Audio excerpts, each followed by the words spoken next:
प्रेक्षको, पहिल्या शब्दापासून ते 21 मिनिटाच्या ह्या आत्मकथनात 37 वेळा टाळा घेतलेली दुसरी व्यक्ती मी आजपर्यंत एकही पाहिली नाही.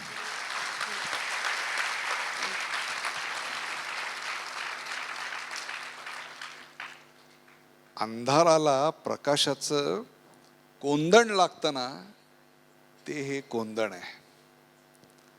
अन्यथा अंधारात खितपत, अंधारात रडत खडत जगणारे पुष्कळ असतात. नाकी शिंक, वाहनेत पाय, तोंडात जांभई, मरणाचं सुतक नाही आणि जन्माचं सोयर नाही.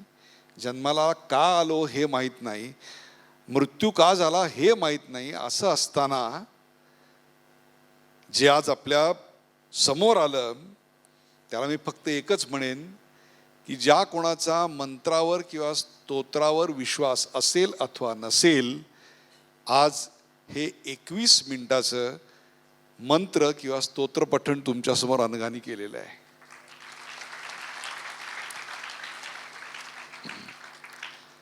यातलं प्रत्येक वाक्य आणि त्याला मिळणारी दाद ही एकाच गोष्टींसाठी होती की हे सगळं अनुभवातून आलेलं आहे, हे सगळं प्रचितीतून आलेलं आहे. हे सगळं अनुघा तुम्ही बोलत होतात त्यावेळेला इथे असणाऱ्या प्रत्येक माणसाचा बाहेरचा नाही, आतला प्रवास सुरू होता. प्रत्येकाच्या आयुष्यात अडचणी आल्यानंतर त्याचं खचलं जाणं आणि त्या खोट्या अडचणींवर मात न करता येण्याचंच आम्ही वैभव बनवणं, आणि इथे आयुष्यातली ही एवढी मोठी आपत्ती आल्यानंतर त्यालाच आपण संपत्ती बनवणं हे किती कठीण काम आहे.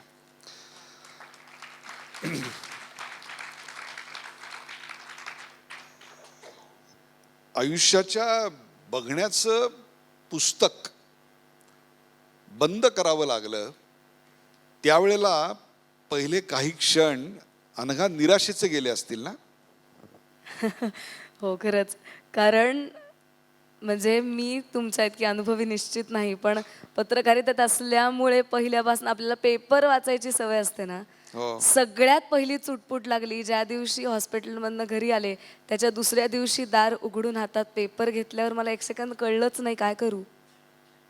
नाही, बरोबर आहे. पेपर काढणारे धन्य झाले असतील हे वाक्य ऐकून की आपण नाही याची चुटपुट लागली आहे कोणाला तरी.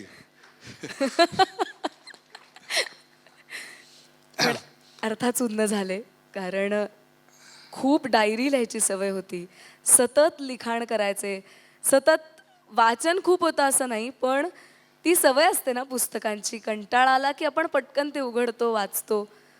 म्हटल्यावर चिडचिड होण्यापेक्षा कळायचंच नाही की आपण ह्याच्यावर व्यक्त काय व्हायचंय. ब्लँक हा एकच शब्द होता तेव्हा माझ्याकडे. आणि नंतर त्याचं रूपांतर हळूहळू चिडचिडीत होत होतं की मला हे करायचं आणि मला करता येत नाहीये. अनघा, अशा अनेक आपत्तींना तोंड दिलेली माणसं माझ्या समोर आहेत, आणि आज पहिल्यांदा मी इथे सांगतोय की नॉट ऑफ धिस स्केल, पण प्रेक्षको, एक दिवशी when the lifestyle was BA 138 Mumbai London, London Budapest, Budapest Vienna, रात्री व्हिएन्ना डिनर, दुसऱ्या दिवशी सकाळी पॅरिसला breakfast, and then come back to Mumbai. असं आयुष्य जगताना एक दिवशी छोटीशी पाठीत काहीतरी उसण भरल्यासारखं वाटलं, आणि बघता बघता 48 तासात माझं निम्म शरीर हे पूर्णपणे चेतनाहीन बनलं. कोणत्याही प्रकारचा स्पर्श या संपूर्ण उजव्या हाताला जाणवत नव्हता, उजव्या शरीराला, आणि आय वॉज बेअरली 30. तेव्हा पहिला जो विचार माझ्या मनात आला तो प्रश्न मला तुला विचारायचा आहे. त्यावेळेला आय वॉज रिटन ऑफ, आणि मी कधी आयुष्यात काही उचलू शकेन, माझा त्यावेळेचा एक्सरसाइज काय होता हे तुम्हाला सांगितलं तर आश्चर्य वाटेल. ही एवढीच भरलेली अशी उचलायची आणि खाली ठेवायची. आज हे एका क्षणात करतोय मी, त्यावेळी हे करायला 3 ते 4 मिनटं लागायची. त्यावेळेला एक विचार माझ्या मनात आला आणि त्याच्यावर मात करणं मला खूप अनघा कठीण गेलं. I want your feelings on that.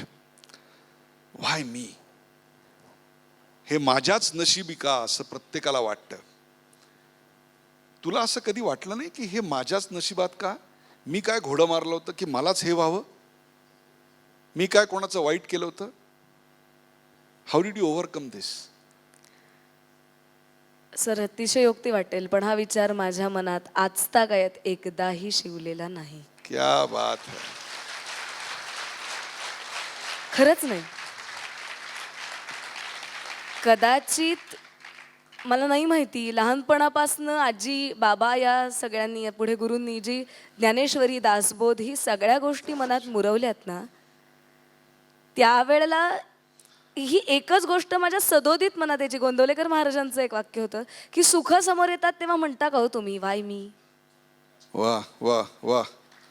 हे खूप लहानपणापासून मला कीर्तनं ऐकायची आवड आहे सर. त्यामुळे ना भागवत ऐकताना मला हे नाही, आवर्जून आज झालं आज ते पण सांगावंसं कीर्तनच वाटेल. होतं एक समाज प्रबोधनाचं.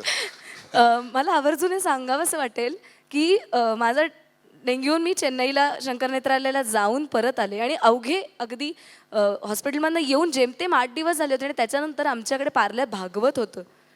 तर सगळ्यांनी आईला नावं ठेवली होती की अगं आत्ता बरी झाली आहे, इन्फेक्शन होईल, कुठे घेऊन जातेस पोरीला वगैरे वगैरे. ती मला भागवत ऐकायला घेऊन गेली होती.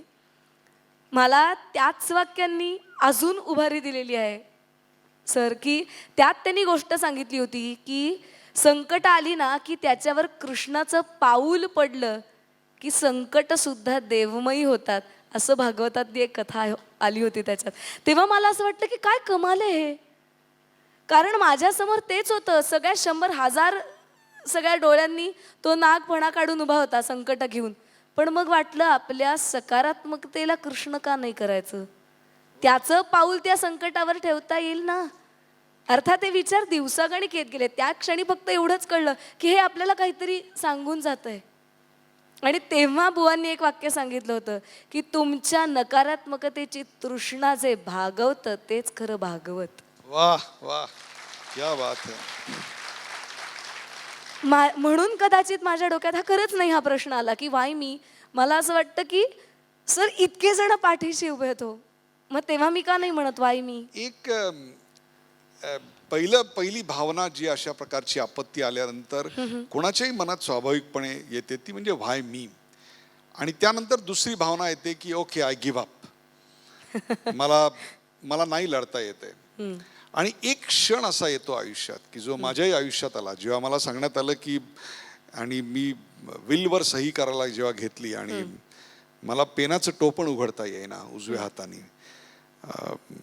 एक असा क्षण असतो अनघा की जेव्हा you convert yourself into a fighter.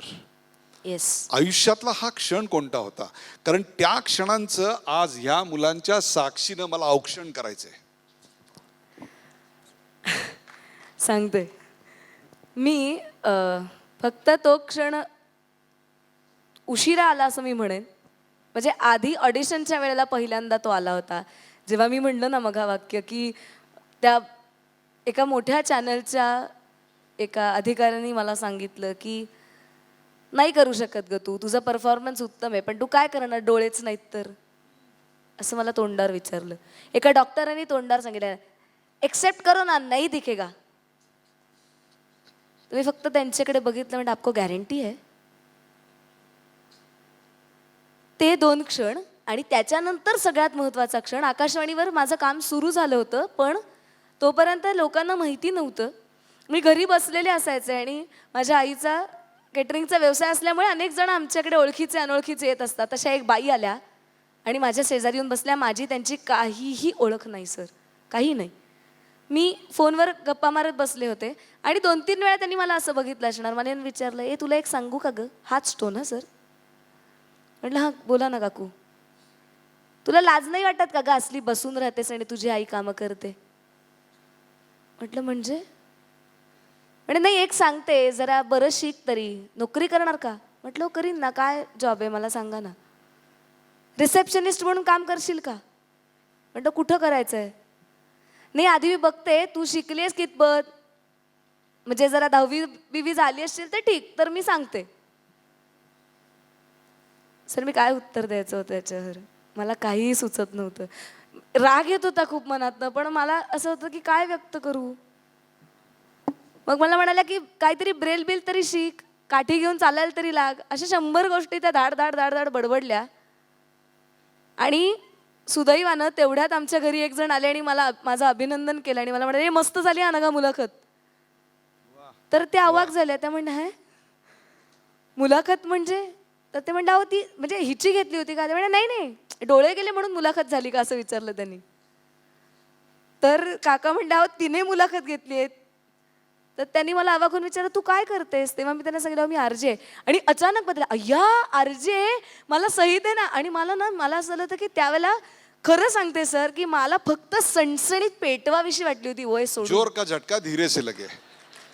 म्हणजे मला असं झालं की अरे मी फक्त एका वाक्यात त्यांना सांगितलं, बरं ती बाई प्राध्यापिका आहे सर महाविद्यालयात, हे तर अजून वाईट आहे. मी एकाच वाक्यात सांगितलं की अहो काकू माझी दृष्टी आत्ता गेली आहे. एक सांगते की माझे अनेक जन्मांध मित्रमैत्रिणी असे आहेत की जे आज अनेक मोठमोठ्या पदांवर काम करत आहेत आणि रिसर्चर आहेत. माणसं मूर्ख नसतात हो. वा व्यंगाची थट्टा किंवा चेष्टा करू नका. त्या दिवशी मी पहिल्यांदा ठरवलं की आता इतकी ओळख मिळवून दाखवीन ना की आईला परत कधीही कोणी येऊन नाही सांगता कामा की हिला घेऊन येऊ नका. क्या बात है, क्या बात है.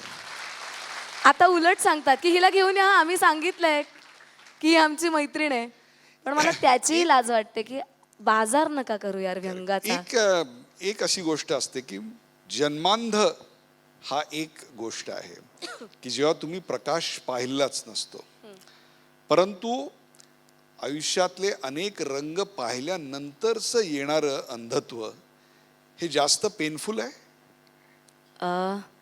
पहिल्यांदा होतं, अजूनही काही अंशी आहे. पण मी माझ्या तेजस्विनी नावाच्या एका मैत्रिणीला जी जन्मांध आहे तिला खूप तिचं ऋण व्यक्त करेन. या निमित्तानं तिनं माझा विचार बदलला. मलाही वाटायचं की मला रंग म्हणजे बघायचे आहेत पुन्हा. तुम्ही म्हणालात तसं की स्वतःच विषयी क्वचित कधीतरी कणं वाटायची की यार मी कसं करू. मग या सगळ्यांना बरोबर सगळं करता येतं आहे, त्यांचं स्पर्शज्ञान चांगलं आहे, मला नाही करता येते असं सगळं वाटायचं. तेव्हा तेजस्विनी एक दिवस पटकन एक वाक्य म्हणाली, यार अनघा तू आकाशी म्हणजे काय बघितलंयस ना ग, कसलं भारी. क्या बात है. मी स्तब्ध आणि सुन्न झाले होते त्या क्षणी. इतकी ओक्साबोक्सी रडली. आईला म्हटलं अगं केवढं थँक्यू म्हणलं पाहिजे देवाला की अगं मी आज ज्या कल्पनांच्या भराऱ्या मांडू शकते ना शब्दात ना, त्या मी बघितल्यात म्हणून मांडू शकते. वा.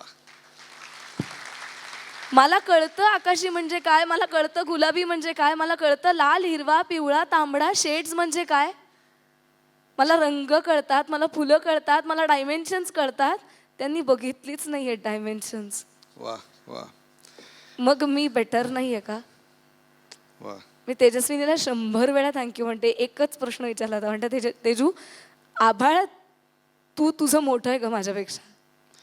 इथे असणाऱ्या कोणत्याही व्यक्तीपेक्षा अधिक पॉवरफुल अशी दृष्टी तुझ्याकडे आहे, यात काही वादच नाही. म्हणून तुला हा मी प्रश्न विचारतोय. डोळ्यांनी पाहता येणारं सौंदर्य आम्ही सगळेच जण पाहतो, डोळ्यांनी पाहता येणारी स्वप्न आम्ही सगळेच जण पाहतो. तुझी स्वप्न काय आहेत? सर खरं खरं मनातलं उत्तर येतं पहिलं, माझे डोळे परत यावेत हे पहिलं स्वप्न आहे नक्की. क्या बात. कारण कितीही मी खूप खूप गोष्टी शिकतेय, पण तरी असं होतं ना की मला बघायचं आहे ना. म्हणजे मला हट्ट असतो कधी कधी त्या डोळ्यांजवळ. मी पत्र लिहिते त्यांना की तुम्ही का रे असं वागतं माझ्याशी खोटं खोटं. पण मी माझ्या त्याच वेळेला तुम्ही म्हणालात ना तसं हेही माझं स्वप्न आहे की ज्यांना दिसत नाही ना त्यांना अशी दृष्टी मिळावी की अख्खं जग बघण्याची क्षमता यावी. मला विज्ञानाकडे तेवढंच मागणं आहे की अरे यांच्यासाठी असं काहीतरी कर की त्यांना 1% का होईना काहीतरी दिसू दे रे, किमान शॅडोज तरी. वा वा वा. आणि माझी मनापासून इच्छा आहे की मला इतकं मोबाईल होता येऊ दे, कारण याचा त्रास जास्त होतो. बरोबर की आहे. मदत लागते सतत. अवलंबित्वाची एक भावना. खूप खूप खूप त्रास होतो. म्हणजे कोणी या भावनेनं करत नसतं, काही जण असतात. पण तेव्हा मग असं होतं की नको आहे मला हे सगळं. आधार कार्ड आवश्यक असतात आयुष्यात, पण असली आधार कार्ड नकोत. वा. कारण तुम्ही म्हणालात ना मग की तशी ओळख महत्वाची असते, पण अशी ओळख आली की मग ती नको वाटते. वा. मग तो आधारापेक्षा असं वाटतं ना की आपण आपल्यातला तो आधार, असा शब्द मी करायचे की आत्मविश्वास, ध्यानधारणा आणि रममाण होणं स्वतःत, या 3 गोष्टींची त्रिवेणी जुळीनेला तो आधार मला खरा हवाय. वा. तो माझ्यासाठी जास्त छान असणार आहे असं मला मनापासून वाटतं. त्यामुळे ते स्वप्न आहे. आणि अर्थातच मला PhD करायची आहे. ती कधी करेन मला माहिती नाही, पण मला ती एक दिवस करायची आहे. अनघा असा येईल की तुझ्या कार्यावर लोक PhD करतील. अशी बापरे. परिस्थिती आहे आता.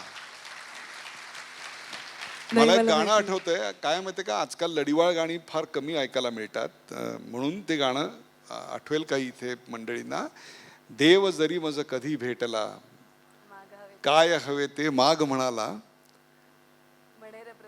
म्हणेल प्रभुरे माझे सारे माझे सारे, जीवन देई मम बाळा. अह, मग दृष्टी देई तवा. क्या बात आहे. So sweet. Hats off to you. Thank you thank you.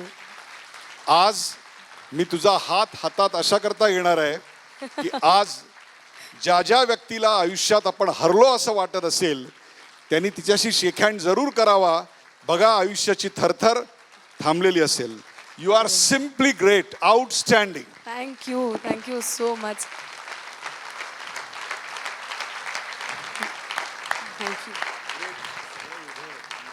Thank you so much. Thank you.